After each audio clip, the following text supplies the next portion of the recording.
Ég sýni ykkur lið 3 í verkefni 5.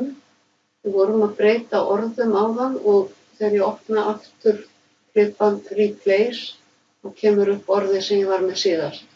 Þannig ég ætla að byrja á að eyða út úr báðum reitunum og mun að smella hérna á More til að fá upp format og spesial hnappana.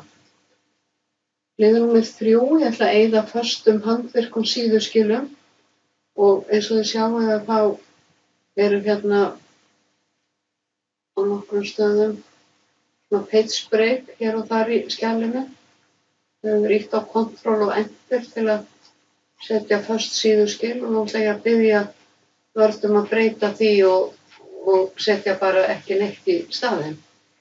Þannig ég er stödd hérna fremst í skjalinu og á Find What þá fer ég hérna í Special og fer í Manual Page Break. Það er svona hattur og M. Það á ekkert að vera hér og ég segi Replace All. Sjáu hérna, þetta eru 10 síður, sjáu það hérna neðst. Hann á 4 stöðum föst síðuskil. Ég segi OK. Og síðan ætla ég að breyta og eyða út dálkmerkjunum, hérna Tab, þið sjáu það hér.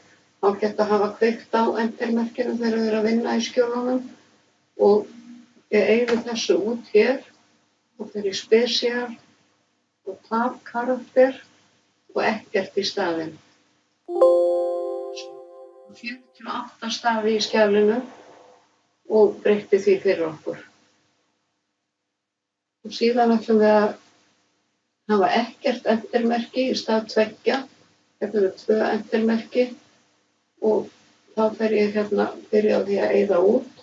Þá fer ég Special, Paragraph Mark. Við þarfum að velja það tvisvar til að hún taki út 2 Enter-merki. Það er 37 stafi í skjalinu og nú ætla ég að loka þessu hér og vista